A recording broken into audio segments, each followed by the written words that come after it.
En este video vamos a ver un recurso clave en el proceso de diseño editorial que nos ayuda a la hora de estructurar los contenidos. Este recurso es la grilla constructiva, también conocida como retícula. El diseño editorial es una práctica que se especializa en la maquetación y composición de distintas publicaciones tales como libros, revistas, periódicos, tanto en soportes tradicionales como digitales. El trabajo del diseñador abarca toda la realización de la gráfica, desde la concepción de la publicación, la definición estética, sus condiciones de impresión y de recepción. Esto incluye desde las portadas hasta todo el desarrollo interior.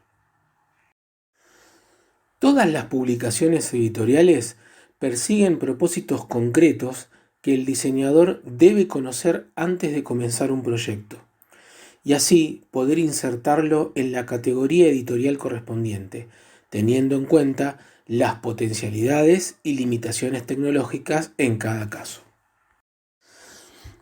Todo contenido editorial necesita sistematizarse y estructurarse para favorecer la comunicación, la legibilidad, la claridad y su funcionalidad, pudiendo así promover la creatividad en el diseño. Para esto existe un método que nos permite resolver los problemas editoriales a la hora de comenzar con la diagramación de los contenidos. Este método es la grilla constructiva o retícula. La finalidad de la retícula consiste en ordenar y distribuir el caos que supone todo material en bruto que nos provee nuestro cliente. Esto es, textos, fotos, gráficos, dibujos, antes de ser editados. Las retículas nos ofrecen tres ventajas fundamentales. La primera es un método de composición que nos permite apelar a la creatividad, optimizar la lectura y facilitar al receptor la comprensión. Para esto, el diseñador debe encontrar un equilibrio entre la estructura y el contenido, para que éste se adapte a la puesta en página sin necesidad de forzarlo. La segunda, la retícula es un patrón invisible que genera una sensación de unidad formal, que sumado a un buen uso de la tipografía y de la imagen en relación con los blancos, confieren calidad gráfica a la publicación. La tercera, el uso de la grilla constructiva hace que la publicación vaya adquiriendo una estética o un estilo característico que va a conformar su identidad, favorecer la comunicación y por sobre todo la credibilidad, no solo del contenido en sí mismo, sino de la publicación en su conjunto. Pero, ¿cómo se crea una grilla constructiva?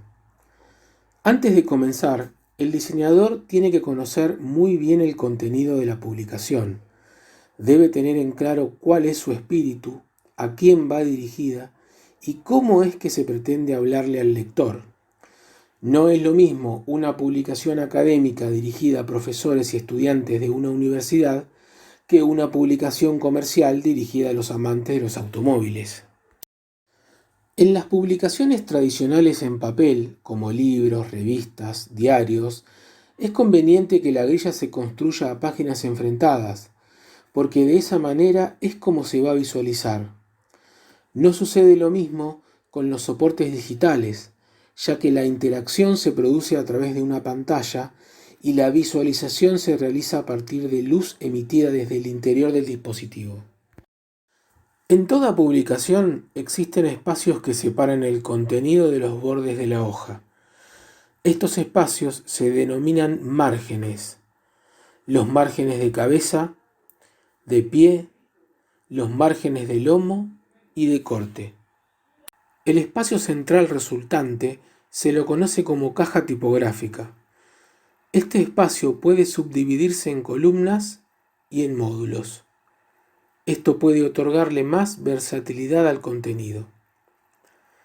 En un principio, la grilla puede parecer algo estructurada o restrictiva, pero puede lograrse una gran cantidad de soluciones gráficas con el manejo de los elementos dentro de la página.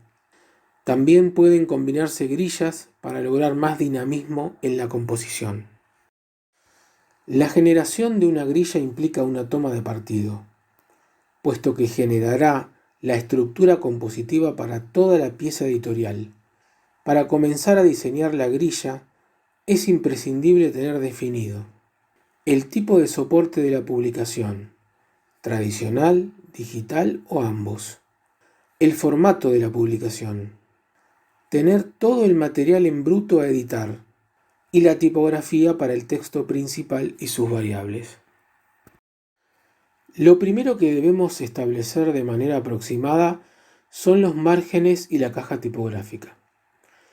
Esto dependerá del método de construcción de la grilla que hayamos elegido, como el método de la diagonal, de la doble diagonal, el sistema normalizado, el canon ternario, el de escala universal, el 2-3-4-6, el método invertido o márgenes arbitrarios. Luego hay que definir la cantidad de columnas, teniendo en cuenta que un número bajo generará una flexibilidad menor que un número más alto de columnas, considerando que este último compondrá también textos estrechos. Una vez definida la cantidad de columnas, puede dividirse la caja tipográfica en módulos horizontales. Los módulos están en relación con la cantidad de líneas que posee una columna de alto. Por ejemplo, si la cantidad de líneas totales que posee una columna es 68 y deseamos dividirla en 4 módulos, primero debemos restarle al número de líneas totales la cantidad de líneas vacías. En este caso, para obtener 4 módulos, restamos 3 líneas, esto nos da 65. Pero 65 no es divisible por 4, que es la cantidad de módulos en que queremos dividir la caja tipográfica. Entonces, probamos restándole una línea a la cantidad total. Es decir, a 68 le restamos 1, nos da 67. Ahora volvemos a realizar el cálculo, pero la columna ahora mide 67 líneas de alto.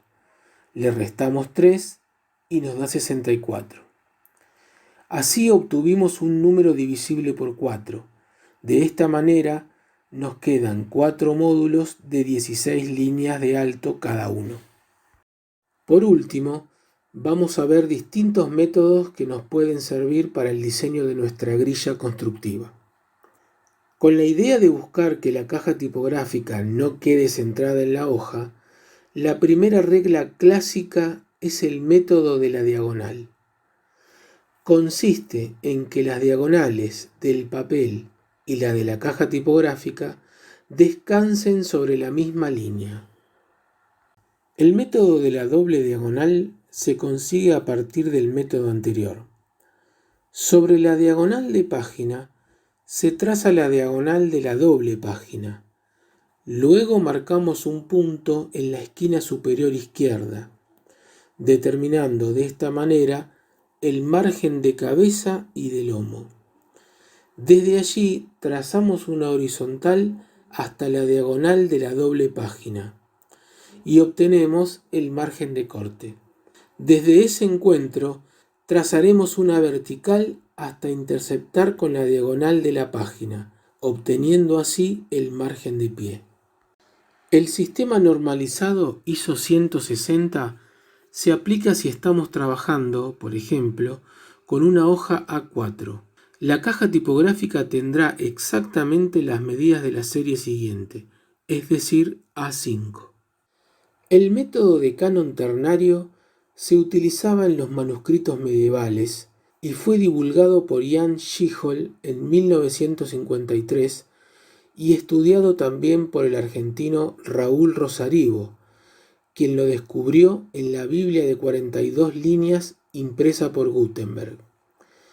Este método aplica a páginas con proporciones 2-3, la cual se divide en 9 partes iguales, tanto horizontal como vertical, dando lugar a 81 rectángulos proporcionales a la página, de los cuales solo 36 se destinan al texto. El método de escala universal, también desarrollado por Rosarivo, consiste en dividir la página en una cantidad igual de secciones verticales y horizontales, la cual debe ser múltiplo de 3. En este ejemplo, elegimos dividirla en 12 secciones. Los márgenes se definen dejando un módulo para el margen de cabeza y de lomo, y 2 módulos para los márgenes de corte y de pie.